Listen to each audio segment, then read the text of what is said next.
Hi കൂട്ടുകാരെ, ഇന്നത്തെ എപ്പിസോഡിൽ ശാലിനിയുടെ ജീവിതത്തിൽ സംഭവിക്കുന്ന വലിയൊരു തിരിച്ചടി വീണ്ടും ശാലിനിയുടെ ജീവിതത്തിലേക്ക് ഇത്രയും നാളും ഇല്ലാതിരുന്ന ആ ശത്രു വീണ്ടും പിറവിയെടുത്തെത്തിയിരിക്കുകയാണ്. സുസ്മിതയിലൂടെയുള്ള ശാലിനിയുടെ ഇത്രയും നാളത്തെ ജീവിതത്തിലെ പ്രശ്നങ്ങൾക്കൊക്കെ കുറച്ചുനാൾ ഇടവേള ഉണ്ടായിരുന്നെങ്കിലും വീണ്ടും ആ ശത്രു രംഗപ്രവേശം ചെയ്തിരിക്കണം. ശാലിനിയുടെ ജീവിതത്തിൽ ഇതുവരെ ശാലിനി പ്രതീക്ഷിക്കാത്തതായിട്ടുള്ള പല ട്വിസ്റ്റുകളും വന്നെത്തുകയാണ് ഇനിയുള്ള ഓരോ ദിവസങ്ങളിലും. ശാരദാമ്മയുടെ അരികിലേക്ക് എത്തിയ രേഷ്മ പറഞ്ഞ കാര്യങ്ങളെല്ലാം കേട്ട് ശാരദാമ്മ വേദനയോടെ ഇരുന്നുകൊണ്ട് പറഞ്ഞു, ഇത്രയും നാളും ആ കുടുംബത്തിന് വേണ്ടിയാണ് വിഷ്ണു ജീവിച്ചത്. അവിടെയുള്ള ഓരോരുത്തരോടും, ഉറ്റവരോടും ഉടയവരോടുമുള്ള അവന്റെ സ്നേഹവും കടപ്പാടും അവൻ മരണശേഷവും അത് പാലിച്ചുകൊണ്ട് പോവുകയാണ്. അതാണ് ശിവനിലൂടെ അവൻ ആ കുടുംബത്തിന്റെ സംരക്ഷകനായി വീണ്ടും എത്തിച്ചേർന്നത് എന്ന് പറയുമ്പോൾ അത് കേട്ട രേഷ്മ പറഞ്ഞു, അത് സത്യം തന്നെയാണ് ശാരദാമ്മേ. നമ്മുടെ എല്ലാവരുടെയും ജീവിതത്തിൽ നിന്ന് അവൻ ഒരിക്കലും ഒഴിഞ്ഞു പോകാനാവില്ല.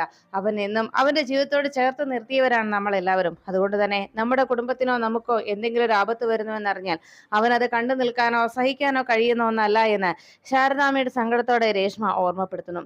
എത്രയും വേഗം തന്നെ ശാലിനിയുടെ ജീവിതത്തിലെ ഈ പ്രശ്നങ്ങൾക്ക് ഒരു പരിഹാരം കാണണമെന്നും ഇന്നലെ ഇതിനു ശേഷം ഇവിടെ നിന്ന് ഞാൻ നേരെ പോയൊരു കളക്ടറേറ്റിലേക്കായിരുന്നു എന്ന് പറഞ്ഞപ്പോ ശാരദാമ്മ വേദനയോട് ചോദിച്ചു, വിഷ്ണുവിന്റെ ചിതാഭസ്മം അത് അത് രേഷ്മയുടെ കയ്യിൽ തന്നെയാണല്ലോ ഉള്ളത് അല്ലെ എന്നാ ശാരദാമ്മയുടെ ചോദ്യത്തിന് ശാരദാമ്മയെ സമാധാനപ്പെടുത്തിക്കൊണ്ട് രേഷ്മ പറഞ്ഞു, അതെ ശാരദാമ്മേ, ഞാൻ തന്നെ അത് കൊണ്ടുപോയത്.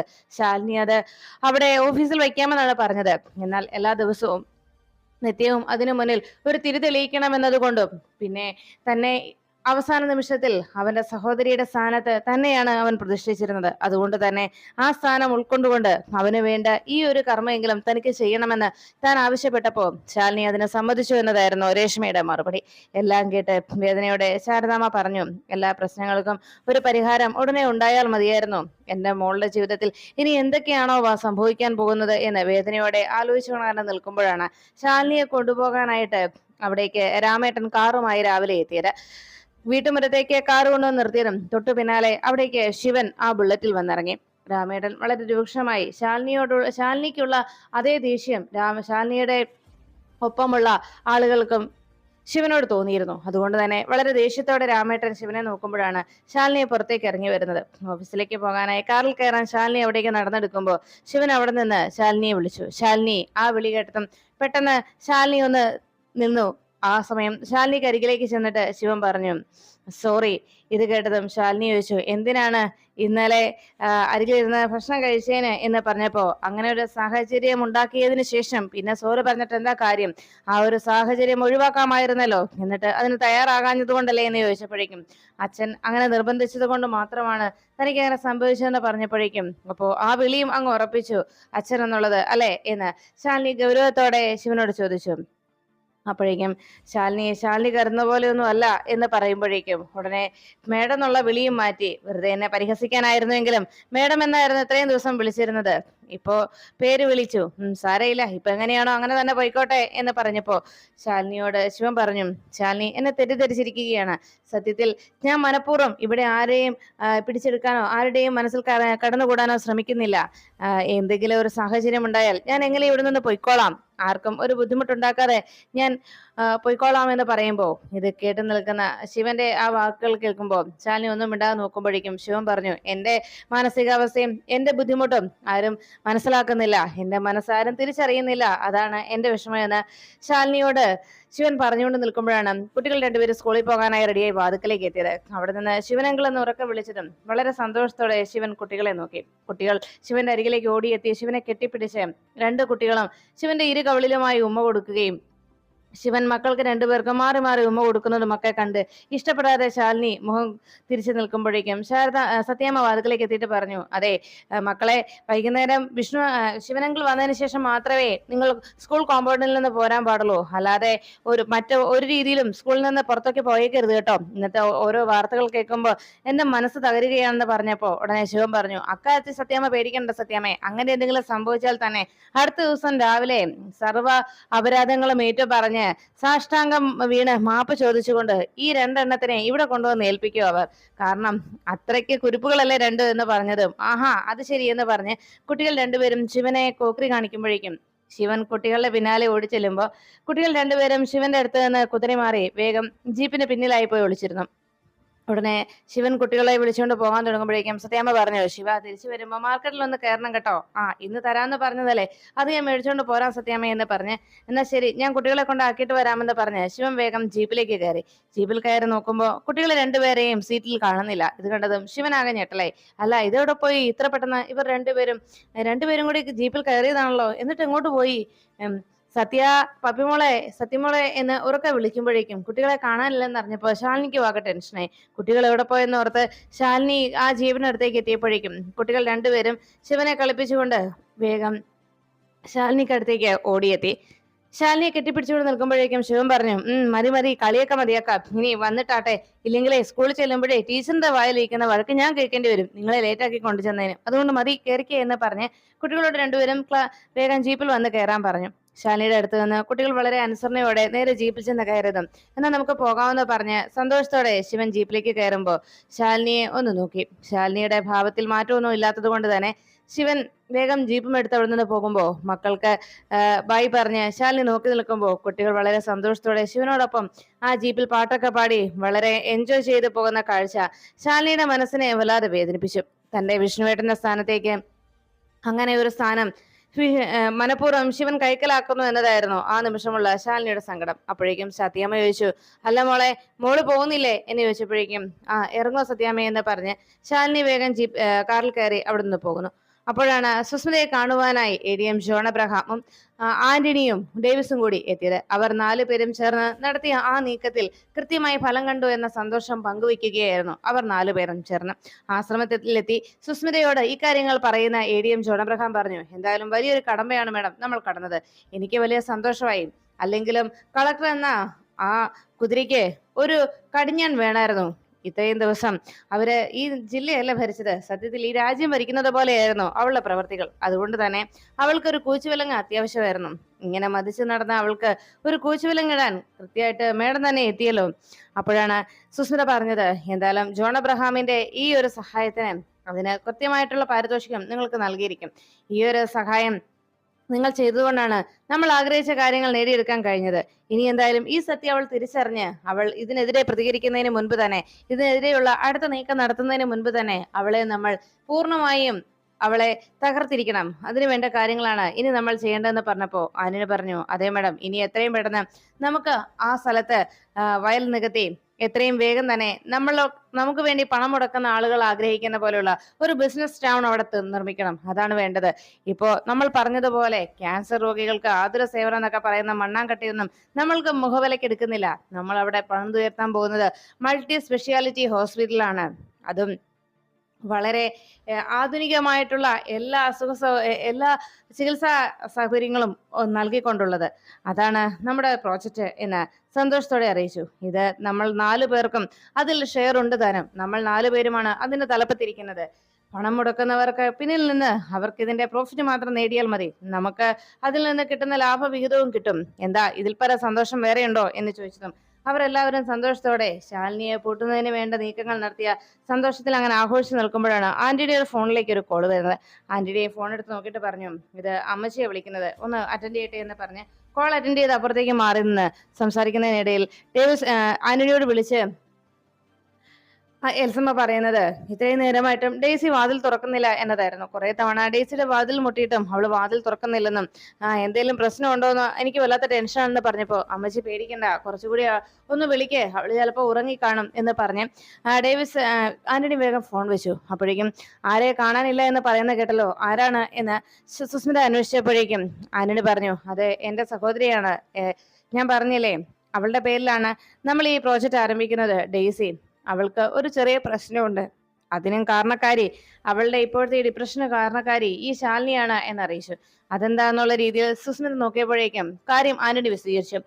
അവൾക്ക് ഒരു പ്രണയം ഉണ്ടായിരുന്നു, ഒരു ശിവൻ. അവൻ അവളെ വിളിച്ചുകൊണ്ട് പോയി ഏതോ ക്ഷേത്രത്തിൽ വെച്ച് അവളുടെ കഴുത്തിൽ താലി കെട്ടുകയൊക്കെ ചെയ്തു. പക്ഷെ അവനിപ്പോ അവളെ വേണ്ട. അവനിപ്പോ ശാലിനിയുടെ പിന്നാലെ കൂടിയിരിക്കുകയാണ്. ശാലിനിയുടെ ഒപ്പമാണ് അവനിപ്പോ നടക്കുന്നത്. ഇപ്പോ എന്റെ പെങ്ങളോട് അവനൊട്ടും താല്പര്യവുമില്ല. അതിന്റെ നിരാശയിലാണ് അവൾ. ആ പക കൂടിയുണ്ട് എനിക്ക് അവളോട് എന്ന് പറഞ്ഞപ്പോ, ഓ അത് ശരി, അപ്പൊ അങ്ങനെ ഒരു കാര്യം ഇതിന്റെ പിന്നിലുണ്ടല്ലേ. എന്തായാലും എനിക്ക് ഡെയ്സി ഒന്ന് കാണണം. പിന്നെ നമുക്ക് ഡെയ്സിയെ മുൻനിർത്തി വേണം ശാലിനിക്കെതിരെ ഒരു നീക്കം നടത്താനായിട്ട്. അപ്പൊ വ്യക്തമായ ഒരു കാരണവും ഇനി ശാലിനിയെ പ്രതിരോധിക്കാനായിട്ട് നമുക്കുണ്ട്. എന്തായാലും മഹാഭാരത യുദ്ധത്തിൽ ശിഖണ്ഡിയെ മുൻനിർത്തി ശ്രീകൃഷ്ണൻ നടത്തിയതുപോലെയുള്ള ഒരു നീക്കം നമുക്ക് ഇവിടെയും നടത്താം. ശാലിനിക്കും ശിവനും മുന്നിലായിട്ട് ഡെയ്സിയെ നിർത്തിക്കൊണ്ട് എന്ന് സുസ്മിത അറിയിച്ചു. അതിനുശേഷം കളക്ട്രേറ്റിലേക്ക് ശാലിനിയെ കാണുവാനായിട്ട് കുറച്ച് രാഷ്ട്രീയ പ്രവർത്തകർ എത്തുകയാണ്. അപ്പോഴും ശാലിനിയുടെ മനസ്സിൽ നിറയെ ശിവനോട് കുട്ടികൾ കാണിക്കുന്ന അടുപ്പത്തെക്കുറിച്ചുള്ള ചിന്തകളായിരുന്നു. അതെല്ലാം ഓർത്തിങ്ങനെ മനസ്സാകെ തകർന്നു നിൽക്കുമ്പോഴാണ് ആ രാഷ്ട്രീയ പ്രവർത്തകർ അവിടേക്ക് എത്തിയത്. അനുപല്ലവിയെ അനുവാദം ചോദിച്ചപ്പോഴേക്കും വേഗം കയറ്റി വിടാനായിട്ട് മറുപടി നൽകി. അങ്ങനെ അനുപല്ലവി പറഞ്ഞതനുസരിച്ച് അകത്തേക്ക് കയറി ചെല്ലുകയായിരുന്നു. അനുപല്ലവി പറഞ്ഞത് കേട്ട് വേഗം അകത്തേക്ക് കയറി ചെല്ലുന്ന അവരോട് ശാലിനി അവിടെ ഇരിക്കാനായിട്ട് പറഞ്ഞപ്പോ കാര്യം എന്താണ് എന്ന ചോദ്യമായിരുന്നു ശാലിനിയുടെ ഭാഗത്ത് നിന്ന്. അപ്പോഴേക്കും ഇരുന്ന് സംസാരിക്കാനായിട്ടുള്ള ഒരു കാര്യമായിട്ടല്ല ഞങ്ങൾ വന്നതെന്ന് പറഞ്ഞപ്പോ, എന്തിനാണല്ലോ ഇവിടെ ഇരുന്ന് സംസാരിക്കാമല്ലോ എന്ന് ശാലിനി പറഞ്ഞപ്പോ അവരെല്ലാവരും കൂടി കണ്ണീർ തടങ്ങൾ സംരക്ഷിക്കുന്നതിനെ കുറിച്ച് സംസാരിച്ചു. നമ്മുടെ ഈ നാടിന്റെ ഏറ്റവും സംരക്ഷിക്കപ്പെടേണ്ട ഈ ആവാസ വ്യവസ്ഥയുടെ പ്രധാനപ്പെട്ട ഘടകമാണെന്നും മാത്രമല്ല നമ്മുടെ നാട്ടിൽ മഴക്കാലത്ത് മഴവെള്ളം ശേഖരിച്ച് ഒരു സ്പോഞ്ച് പോലെ സംഭരിച്ചു വെച്ച് പിന്നീട് വേനൽക്കാലമാകുമ്പോഴേക്കും അതൊക്കെ നമ്മുടെ ജലാശയങ്ങളിലേക്ക് എത്തിക്കുന്നതിന് വേണ്ടിയുള്ള പ്രകൃതിയുടെ തന്നെ വരദാനങ്ങളാണ് ഈ പറയുന്ന വയലുകളും കായലുകളും ഒക്കെ എന്ന് പറഞ്ഞപ്പോൾ ഇതെല്ലാം കേട്ടതോടെ ശാലിനി പറഞ്ഞു, എന്തായാലും കണ്ണീർത്തടങ്ങളെ സംരക്ഷിക്കുന്നതിനെ കുറിച്ചുള്ള നിങ്ങളുടെ ക്ലാസ് ഒക്കെ എനിക്ക് വളരെയേറെ ഇഷ്ടപ്പെട്ടു.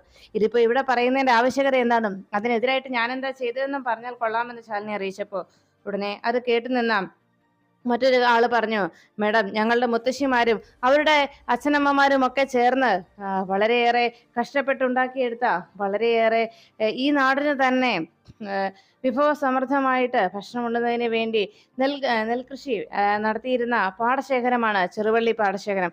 അത് ഇപ്പോ മേഡം മറ്റ് കുത്തക കമ്പനികൾക്ക് അവരുടെ സ്ഥലമാക്കി നൽകിക്കൊണ്ട് അതെല്ലാം ഇപ്പോൾ മണ്ണിട്ട് നികത്തി അവിടെ വലിയ വലിയ കെട്ടിട സമുച്ചയങ്ങൾ പണിതുയർത്തുന്നതിന് വേണ്ടിയുള്ള അനുമതി മേഡം നൽകിയിരിക്കുകയല്ലേ എന്ന് ചോദിച്ചപ്പോ ഇത് കേട്ട ശാലിനി വേഗം ചാടി എഴുന്നേറ്റു. നിങ്ങൾ എന്താ സംബന്ധമായി പറയുന്നത്? ഞാൻ അങ്ങനെ ഒരു അനുമതി നൽകിയെന്നോ എന്ന് ചോദിച്ചപ്പോഴേക്കും ഉടനെ അവരുടെ കൂട്ടത്തിലുണ്ടായിരുന്ന പ്രധാന രാഷ്ട്രീയ പ്രവർത്തകൻ പറഞ്ഞു, അതേ മേഡം, മേഡത്തിന്റെ സൈനോട് കൂടിയാണ് അവർ ഈ പ്രവൃത്തി ചെയ്യുന്നത്. ദാ മേഡം ഈ പേപ്പർ ഒന്ന് നോക്കിക്കേ, ഇതിൽ മേഡം തന്നെയല്ലേ ഒപ്പിട്ടിരിക്കുന്നത്. ഇത് അവർക്ക് അവിടം നികത്തുന്നതിന് വേണ്ടിയുള്ള മണ്ണിട്ട് നികത്തുന്നതിന് വേണ്ടിയുള്ള വയൽ നികത്തുന്നതിന് വേണ്ടിയുള്ള അനുമതി നൽകിക്കൊണ്ടുള്ള പേപ്പറാണിത് എന്ന് പറഞ്ഞ് ആ ഒരു പേപ്പർ ശാലിനിക്ക് നേരെ നീട്ടി. ശാലിനി അതെടുത്ത് വായിച്ചു നോക്കിയതും അതിലെ സൈൻ ശാലിനി കണ്ടു. ശരിയാണല്ലോ, ഇത് ഞാൻ തന്നെയാണല്ലോ സൈൻ ഇട്ടിരിക്കുന്നത്, ഇതെങ്ങനെ സംഭവിച്ചു എന്ന് ആശങ്കയായിരുന്നു ശാലിനിയുടെ മനസ്സിൽ. വേഗം തന്നെ ശാലിനി അനുപല്ലവി വിളിക്കുന്നു. എത്രയും പെട്ടെന്ന് തന്നെ ചെറുവള്ളി പാടശേഖരത്തില് നടത്തുന്ന ഇപ്പോ അനധികൃതമായി നടത്തിക്കൊണ്ടിരിക്കുന്ന ആ വയൽ നികത്തൽ കാര്യം എത്രയും പെട്ടെന്ന് നിർത്തിവെക്കുന്നതിന് വേണ്ടിയുള്ള സ്റ്റോപ്പ് മെമ്മോ എത്രയും പെട്ടെന്ന് തന്നെ നൽകിയിരിക്കണം. ഇത് വില്ലേജ് ഓഫീസറെയും രജിസ്ട്രാറേയും എല്ലാം തന്നെ ഈ തഹസിൽദാരെയും എല്ലാം ഈ കാര്യം അറിയിച്ചുകൊണ്ട് വേണം ഇത് നടത്താനായിട്ടെന്ന് കൂടി ശാലിനി പെട്ടെന്ന് തന്നെ വേഗം അനുപല്ലവിക്ക് അതിനുവേണ്ട നിർദ്ദേശം നൽകി, ഓർഡർ കൊടുത്തു. അത് കേട്ട് അവിടേക്ക് എത്തിയ ആ സാമൂഹ്യ പ്രവർത്തകർക്ക് ശാലിനിയുടെ ആ നീക്കത്തിൽ വളരെയേറെ സന്തോഷമായി. എന്തായാലും അനധികൃതമായി നടക്കുന്ന ഒരു കാര്യവും ഞാൻ ഒരിടത്തും അനുവദിച്ചു കൊടുക്കില്ല, നിങ്ങൾക്ക് എന്നെ വിശ്വസിക്കാം, ഇത് ഞാൻ തന്നെ നിർത്തിക്കോളാം എന്ന് ശാലിനി പറയുമ്പോഴേക്കും മേഡം ആദ്യം വന്നപ്പോൾ നമ്മുടെ സംഭാഷണത്തിൽ മേഡത്തോട് അതൃപ്തിയോടെ സംസാരിക്കേണ്ടി വന്നു, വളരെ രൂക്ഷമായി ഞങ്ങൾക്ക് പെരുമാറേണ്ടിയും സംസാരിക്കേണ്ടിയും വന്നു, സോറി മേഡം എന്ന് പറഞ്ഞപ്പോൾ ആവശ്യമുള്ള കാര്യങ്ങൾക്ക് ന്യായമായിട്ടുള്ള കാര്യങ്ങൾക്ക് അത് ആരുടെയും മുഖത്ത് നോക്കി നമ്മൾ തുറന്നു പറയാൻ ധൈര്യം കാണിക്കണം, അതിൽ എനിക്ക് സന്തോഷമേ ഉള്ളൂ എന്ന് ശാലിനി അവരോട് അറിയിച്ചു. അങ്ങനെ അവർ വളരെ സ്നേഹത്തോടെ അവിടെ നിന്ന് പിരിഞ്ഞു പോകുന്നു. അതിനുശേഷമാണ് ശാലിനി തന്റെ കയ്യിലിരിക്കുന്ന ആ പേപ്പറിനെ കുറിച്ച് ചിന്തിച്ചത്. അന്ന് ഈ ഒരു കാര്യത്തിന് വേണ്ടിയുള്ള അനുമതി നൽകണമെന്ന് പറഞ്ഞ് ആന്റണിയും ഡേവിസും കൂടി തന്റെ ക്യാബിനിലേക്ക് എത്തിയപ്പോൾ നിങ്ങൾക്ക് അനുകൂലമായിട്ടുള്ള ഒരു റിപ്പോർട്ട് തന്റെ ഭാഗത്തു നിന്ന് ഉണ്ടാവാൻ സാധ്യത കുറവാണെന്നും ഒറ്റ നോട്ടത്തിലുള്ള എന്റെ ഒരു നിഗമനം അതാണെന്ന് ശാലിനി പറഞ്ഞപ്പോൾ ഇത് ഞങ്ങൾ നേടിയെടുക്കുക തന്നെ ചെയ്യുമെന്നുള്ള രീതിയിൽ ഒരു ഭീഷണി മുഴക്കി അവിടെ നിന്ന് ആന്റണി പോയത് ശാലിനി ഓർത്തെടുത്തു. അപ്പോഴേക്കും അനുപല്ലവി അകത്തേക്ക് എത്തിയതും ശാലിനി ചോദിച്ചു, ഇതെങ്ങനെയാണ് സംഭവിച്ചത്? ഈ ചെറുവള്ളി പാടശേഖരം ഇത് നികത്തുന്നതിന് വേണ്ടിയുള്ള ഈ പേപ്പർ ഞാൻ എങ്ങനെ സൈൻ ചെയ്തത്? ഇതെങ്ങനെ വന്നു? ഈ ഫയൽ എപ്പോൾ വന്നു എന്ന് ചോദിച്ചപ്പോഴേക്കും അതെടുത്ത് നോക്കിയിട്ട് അനു പറഞ്ഞു, ഇല്ല മേഡം, ഇങ്ങനെ ഒരു ഫയൽ നമ്മൾ വെച്ചിട്ടുണ്ടായിരുന്നില്ല. അത് കേട്ടതും ശാലിനി പറഞ്ഞു, അപ്പൊ പിന്നെ ഒരു കാര്യം ഉറപ്പാണ്, ഇതിന് പിന്നിൽ ആ ADM ജോൺ തന്നെയാണുള്ളത്. വേഗം ആ CCTV ഫോട്ടോസ് ഒന്ന് ചെക്ക് ചെയ്തേ എന്ന് പറഞ്ഞപ്പോ ശാലിനിയോട് അനുപല്ലവി പറഞ്ഞു, ഇവിടെ CCTV ഉണ്ടെന്നുള്ള കാര്യം ജോൺ സാറിന് അറിയാമല്ലോ മാഡം എന്ന് പറഞ്ഞപ്പോ അതും ശരി തന്നെയാ. ഇതെല്ലാം കണ്ടെത്തി നമ്മള് ഇതിനെതിരെ പരാതി കൊടുത്ത് നിയമ നടപടികൾ സ്വീകരിച്ചാലും അയാളെ രാഷ്ട്രീയ സ്വാധീനം വെച്ച് വീണ്ടും അയാൾ ഇവിടേക്ക് എത്തുകയും ഇതിന്റെ ഇരട്ടി പണി നമുക്കെതിരെ നടത്തുകയും ചെയ്യും. എന്തായാലും ഇപ്പൊ പ്രധാനമായിട്ട് ചെയ്യേണ്ടത് അവിടെ ചെറുവള്ളി പാടശേഖരം ആ വയൽ നികത്തുന്നതിന് വേണ്ടിയുള്ള നീക്കങ്ങളാണ് ഇപ്പോൾ നടത്തിയിരിക്കുന്നത്. അതിനെ എത്രയും വേഗം തടുക്കണം. അതിനെ തടയുന്നതിന് വേണ്ടിയുള്ള നീക്കങ്ങളാണ് ഉടനെ നടത്തേണ്ടത്. അതിനു വേണ്ട എല്ലാ നിയമ നടപടികളും വേഗം അനു ചെയ്തിരിക്കണമെന്ന് ശാലിനി അറിയിച്ചു. അപ്പോഴേക്കും റസാഖ് മാണിക്കോത്ത് മഹേന്ദ്രന്റെ ഓഫീസിലേക്ക് എത്തുകയാണ്. പ്രകാശിനെ കണ്ടെത്താനുള്ള അന്വേഷണത്തിന്റെ ഭാഗമായി മഹേന്ദ്രനെ കാണുവാനായി അവിടേക്ക് എത്തിയതും മഹേന്ദ്രൻ റസാഖിന് അരികിലേക്ക് എത്തിയിട്ട് പറഞ്ഞു, സാർ അല്പനേരം സാറിന് വെയിറ്റ് ചെയ്യുന്ന വന്നതിൽ ക്ഷമിക്കണം, എനിക്കൊരു ഇമ്പോർട്ടന്റ് മീറ്റിംഗ് ഉണ്ടായിരുന്നു, അത് അറ്റൻഡ് ചെയ്യുകയായിരുന്നു എന്ന് പറഞ്ഞുകൊണ്ട് അങ്ങനെ ഇരിക്കുമ്പോഴേക്കും അവിടേക്ക് ശിവനും എത്തിക്കഴിഞ്ഞു. ജീപ്പിൽ വന്നിറങ്ങുന്ന ശിവനെ കണ്ടതോടെ റസാഖും മഹേന്ദ്രനും വളരെ ഗൗരവത്തോടെ ശിവനെ നോക്കി. ഉടനെ അകത്തേക്ക് കയറി വന്ന റസാഖ് മഹേന്ദ്രനോട് കാര്യം പറയുന്നു. പ്രകാശൻ എന്ന ചെറുപ്പക്കാരനുമായിട്ടുള്ള നിങ്ങളുടെ മകളുടെ വിവാഹം നടത്താൻ പോവുകയാണ് എന്ന് തനിക്ക് വാക്ക് നൽകിയിട്ടാണ് അന്ന് സ്റ്റേഷനിൽ നിന്ന് ആ ചെറുപ്പക്കാരനെയും കൂട്ടി നിങ്ങൾ അവിടെ നിന്ന് ഇറങ്ങിയത്. അതിനുശേഷം ഇതുവരെയായിട്ടും അയാളെ കുറിച്ച് യാതൊരു വിവരവുമില്ല. അയാളെ ഫോൺ വിളിച്ച് ബന്ധപ്പെടാൻ ശ്രമിച്ചിട്ടും ആർക്കും സാധിക്കുന്നുമില്ല.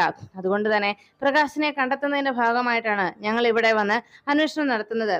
ഇതിന് മേൽ ഇങ്ങനൊരു അന്വേഷണം നടത്തുന്നതിന് വേണ്ടി ഞങ്ങൾക്ക് റിട്ടേൺ കംപ്ലൈന്റ് ലഭിച്ചിട്ടുമുണ്ട് എന്ന് പറഞ്ഞപ്പോ ശരി സാറിന് ഇവിടെ എല്ലാം നോക്കാമെന്ന് പറഞ്ഞുകൊണ്ട് മഹേന്ദ്രൻ അതിനുള്ള അനുമതി നൽകുമ്പോൾ മഹേന്ദ്രന്റെ ഗോഡൌണും ആ ഓഫീസും ഒക്കെ കൃത്യമായി പരിശോധിക്കുകയാണ് റസാഖിന്റെ നിർദ്ദേശപ്രകാരം സോമശേഖരൻ.